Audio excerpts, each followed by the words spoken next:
Vous adorez les chiens? Vous pensez en prendre ou en adopter un? Vous hésitez sur la race? Choisir une race, c'est pire que choisir sa série sur Netflix. Plus on regarde, et plus on hésite, et on termine par demander l'avis de l'entourage qui hésite autant que vous, alors que c'est un choix qui va vous suivre des années. Et c'est très personnel tout ça. Heureusement, pour vous aider, les Français ont déjà tranché. Voici notre réponse et donc vous allez voir le top 10 des races préférées chez nous, selon les chiffres les plus récents. Que vous soyez plutôt canapé ou randonnée, appartement cosy ou grande maison, restez avec moi jusqu'à la fin parce que votre futur compagnon est sûrement dans la liste. Et j'aimerais avoir votre avis en commentaire. Après tout, les goûts et les couleurs, même pour nos copains les chiens, ça le fait bien.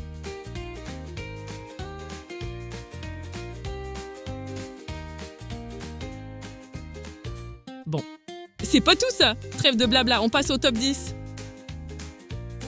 On démarre ce top 10 des chiens avec le Yorkshire Terrier. La preuve vivante qu'on peut être tout petit, mais ne jamais passer inaperçu. C'est pas la taille qui compte, paraît-il.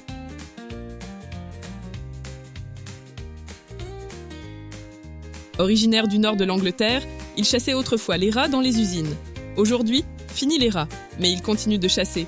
Surtout les compliments sur son élégance. Pourquoi se priver? Il n'y a pas de petits bénéfices. Bref, ne vous fiez pas à sa taille mini. Il est convaincu d'être le chef de la maison et, honnêtement, il n'a peut-être pas tout à fait tort.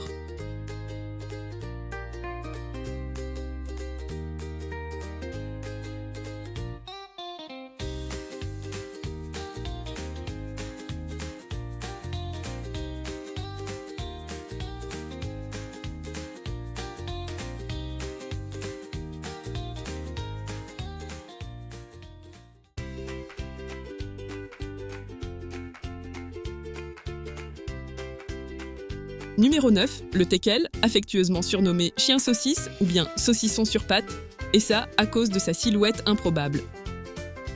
Il y a plusieurs tailles, plusieurs couleurs, et même de tout petits gabarits. Mais avec lui aussi, ce n'est pas la taille qui compte, mais sa volonté et sa détermination. Et il n'en manque jamais. Venu d'Allemagne, ce petit chien courageux était utilisé à l'origine pour chasser les blaireaux. Ce passé lui a légué une incroyable ténacité et, disons-le franchement, une bonne dose d'obstination.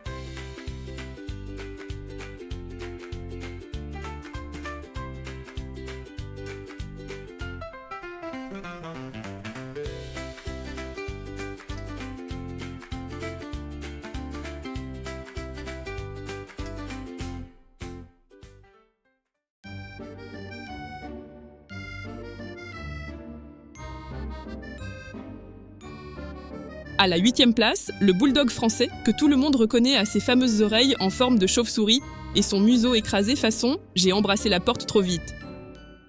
À l'origine, il était le chien des ouvriers parisiens. Puis ce petit molosse est devenu une star internationale.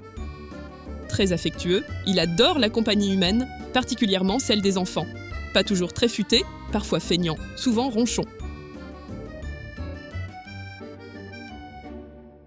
Son seul petit défaut, un ronflement digne d'un vieux diesel, et parfois d'autres bruits, des fois surprenants, voire envahissants. Mais que voulez-vous? Personne n'est parfait, et c'est justement pour ça qu'on l'aime autant.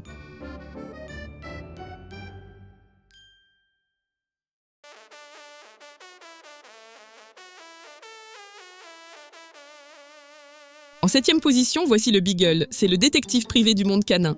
Originaire d'Angleterre, il était utilisé pour la chasse grâce à son flair exceptionnel, mais sans le look de Columbo.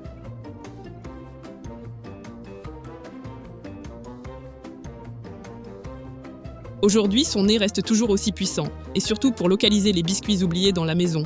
Joyeux, sociable, très doux avec les enfants, le Beagle est capable d'élaborer des stratégies dignes d'un espion juste pour une miette de sandwich. Il est parfois goulu, tenace et souvent opiniâtre. Mais quand on a les oreilles de Droopy, on est toujours pardonné. Vu qu'à l'origine, ses ancêtres chassaient en meute, c'est donc toujours le premier arrivé qui est le premier servi, et ça vient sûrement de là. Adopter un Beagle, c'est un peu comme avoir un ado à la maison. Beaucoup d'amour, beaucoup d'énergie, mais un frigo mystérieusement vide chaque matin.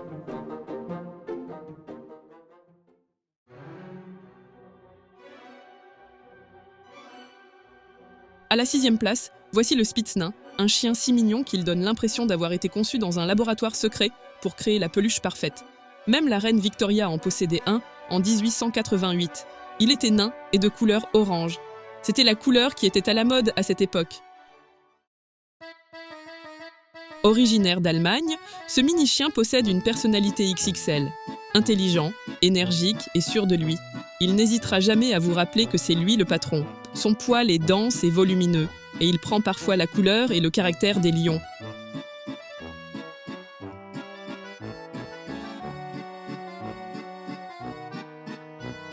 Il a une grande confiance en lui, et il ne reculera pas face à des chiens, parfois des molosses, pourtant bien plus grands que lui. Il est classé dans la catégorie des races dites primitives. Donc il se prend pour un vrai petit loup. C'est pas le genre « sois beau et tais-toi » pour ce cabot cabochard et rigolo. Très attaché à son propriétaire, il excelle aussi en chien d'alerte grâce à sa capacité unique à détecter n'importe quel visiteur à plusieurs dizaines de mètres. Petit chien, mais grand caractère.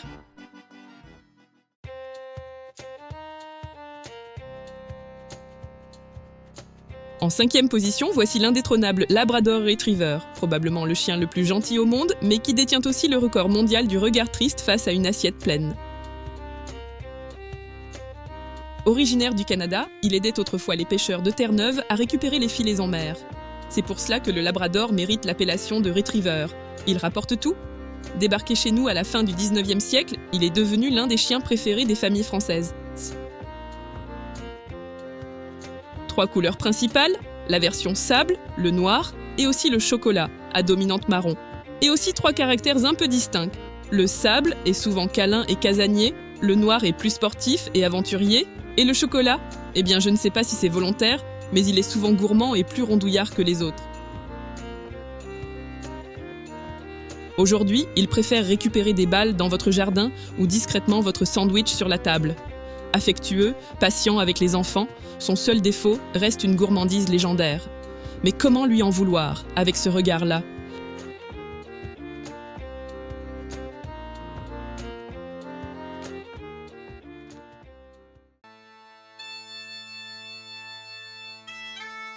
En 4e place, le Golden Retriever, cousin à poils longs du Labrador avec sa robe dorée irrésistible. Parfois même, on les confond.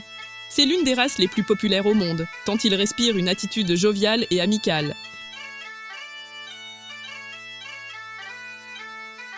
Son intelligence et son image de chien affectueux, parfait pour la famille, expliquent ce succès. Il est très bon nageur et il aime le travail. Il aime la chasse, il sait devenir chien guide d'aveugle, il adore la recherche et le sauvetage. Ce sont des domaines où il se trouve parfaitement à sa place. Originaire d'Écosse, il rapportait délicatement le gibier à ses maîtres. Aujourd'hui, il rapporte surtout des balles ou des peluches pour vos enfants. Doux, patient et sociable, il fait un excellent chien guide d'aveugle ou chien de thérapie. Son pelage magnifique a quand même un inconvénient. Vous aurez chaque semaine sûrement assez de poils pour tricoter un nouveau pull.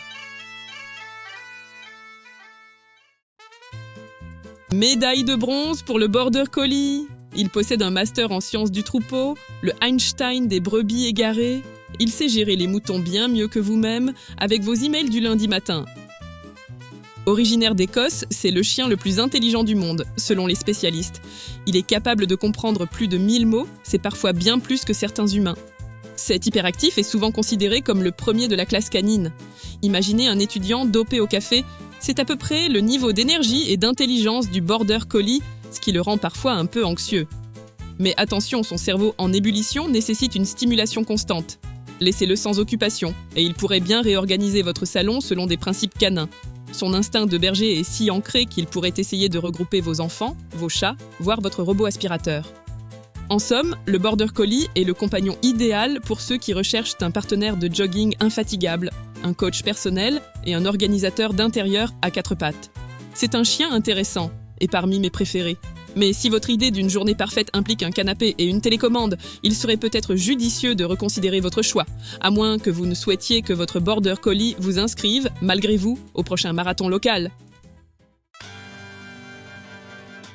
Le Chihuahua décroche la médaille d'argent, mais honnêtement, il le savait depuis le début. Savez-vous que ce microbe de chien n'a pas attendu Instagram pour être une star ?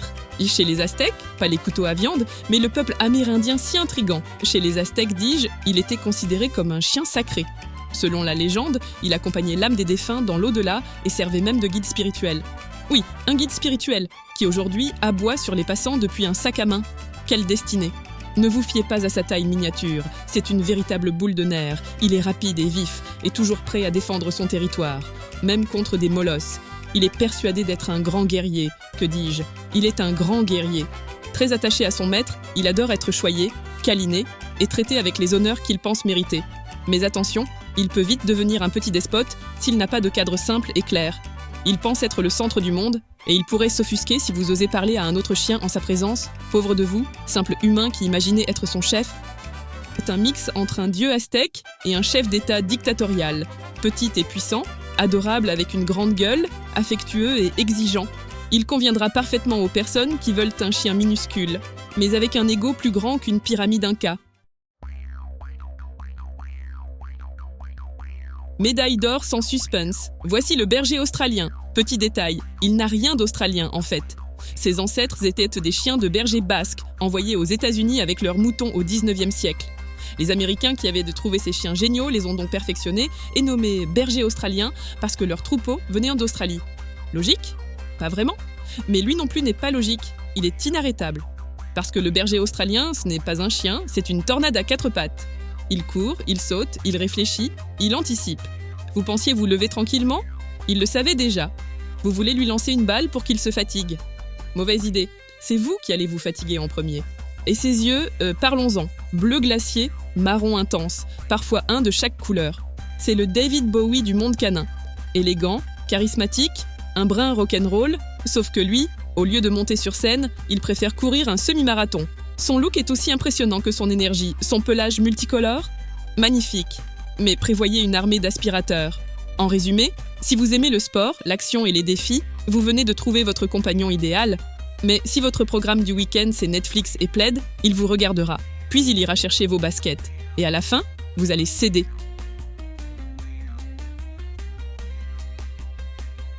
Et voilà, on a fait le tour des 10 races de chiens préférées des Français selon les statistiques les plus récentes. Vous avez eu un coup de cœur ? Vous hésitez encore un peu ? Pas de panique. Dans les prochaines vidéos sur notre chaîne Blabladog, on reprendra en détail chaque race présentée aujourd'hui et bien sûr, on parlera aussi de beaucoup d'autres races, celles qui sont connues et d'autres beaucoup plus rares. Et ce n'est pas tout. Ensemble, on explorera l'univers passionnant des chiens, du choix d'une race jusqu'à l'éducation, la santé et le quotidien avec votre futur compagnon préféré. Et même des tests de matériel, comme des colliers GPS par exemple. En attendant, dis-moi dans les commentaires quelle est la race qui te tente le plus, ou partage ton expérience avec ceux qui cherchent encore leur futur chien. Raconte-moi la dernière blague qu'il t'a faite. Après tout, entre amoureux des chiens, les conseils sont toujours les bienvenus, surtout pour éviter que ce soit votre chien qui vous dresse à la place. À très vite sur Blabladog. N'oubliez surtout pas de vous abonner pour ne rien rater, et si vous étiez vraiment cool, un petit like sur la vidéo. Ça ne peut que nous aider pour la suite de nos aventures canines.